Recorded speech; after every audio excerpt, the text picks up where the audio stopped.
Nag-deploy na ng team ang National Bureau of Investigation para ipatupad ang arrest warrant na inisyu ng Sandigan Bayan laban kina Saldico at 17 iba pa na sangkot sa anomalya sa flood control projects. Sa isang pahayag, sinabi ng NBI na pinakikilos na nila ang kanilang puwersa para sa agarang implementasyon ng arrest warrant. Kahapon ay nag-issue na ang Sandigan Bayan ng arrest warrant at whole departure order laban kina Saldico, ilang DPWH officials at directors ng SunWest Corp Construction na nahaharap sa kasong malversation at graft dahil sa 289 million pesos na substandard flood control project sa Oriental Mindoro. Inihayag ng Department of Foreign Affairs na wala pa silang natatanggap na court order para ipag-utos ang pagbawi sa passport nang nag-resign na si Ako Bicol Party List Representative Saldico.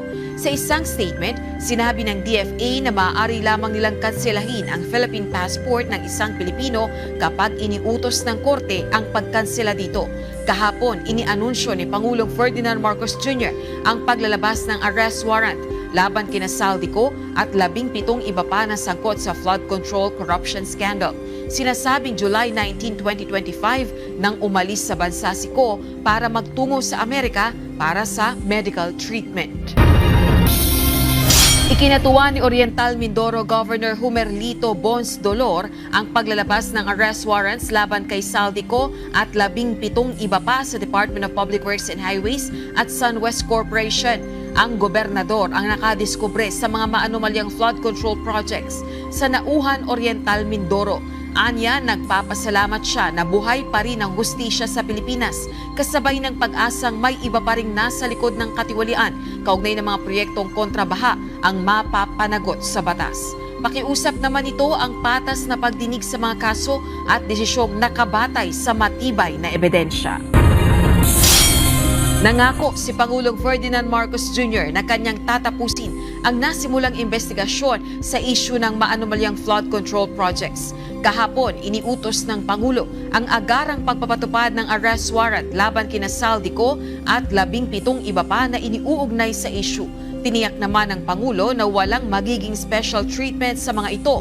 Ihaharap sa korte at papanagutin sa ICI na maging transparent. Sisimulan na ang live streaming ng kanilang mga pagdinig sa susunod na linggo, kung saan ang mga media entity ay pinapayagan na ring i-broadcast ang pagdinig ng ICI. Ito ang balita ni Jed Neresina.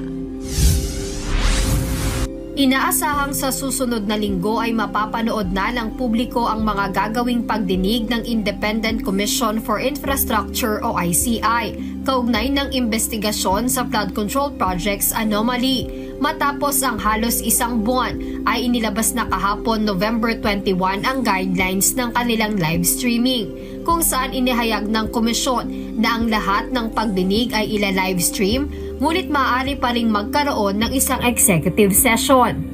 Nilinaw ni ICI Executive Director Attorney Brian Keith Hosaka na papayagan lamang ang isang executive session hanggat mayroong valid na dahilan ang mga resource person at ahensya ng gobyerno, gaya ng usapin sa seguridad, sensitibong impormasyon at iba pang impormasyon na makakaapekto sa iba pang investigasyon.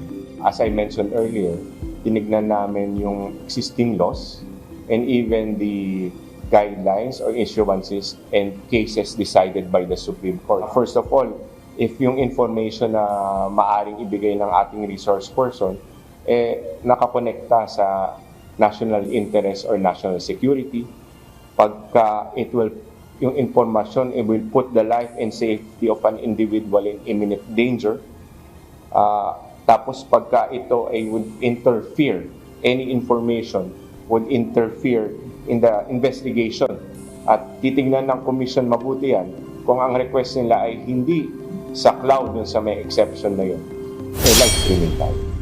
Maaari pa rin naman aniyang hilingin ng mga resource person na mabigyan sila ng pagkakataon sa isang executive session, ngunit nasa ICI pa rin kung papayagan ito o hindi.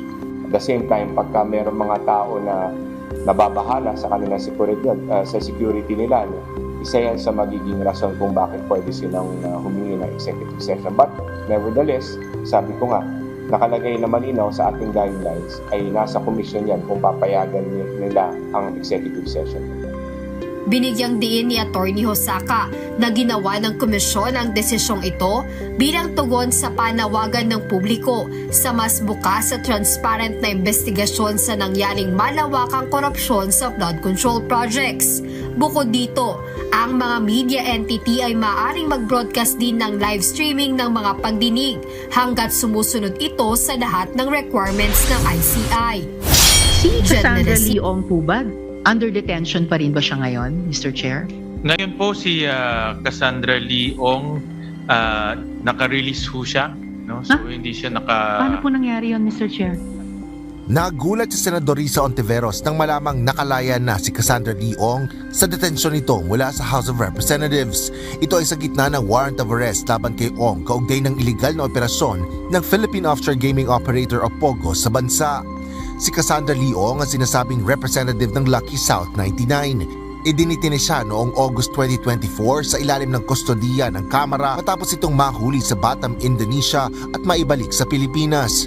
Ngunit pinalaya rin siya ng mababang kapulungan ng Kongreso noong Disyembre 2024 dahil na rin sa kanyang kondisyon sa kalusugan. At dahil na rin sa nangyaring transition mula 19th Congress patungo ng 20th Congress, kasabay ng Senate plenary debates para sa panukalang budget ng Department of Justice o DOJ, kinumpirma ni Senador Sherwin Gatchalian na pinalaya na si Ong. At that point, wala pang kaso. No? So ngayon mayroon ng kaso, the same, qualified human trafficking. Unfortunately, because nung nakalabas siya, tsaka lang na-filing kaso, at large siya ngayon. Wow. President. Parang Ila-livestream ng International Criminal Court o ICC sa kanilang website, Facebook at YouTube account ang magiging hatol sa apelang interim release ni dating Pangulong Rodrigo Roa Duterte.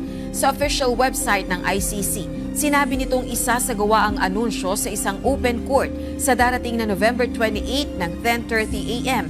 oras sa the Netherlands. Dedesisyonan ng Appeals Chamber ang urgent request for interim release at renewed request for interim release ng kampo ng dating Pangulo. Noong September 26, nireject ng Pre-Trial Chamber 1 ang naging apela ng kampo ni dating Pangulong Duterte na pansamantalang kalayaan. Humaharap si Duterte sa kasong crimes against humanity dahil sa umano'y mga paglabag sa kanyang war on drugs campaign.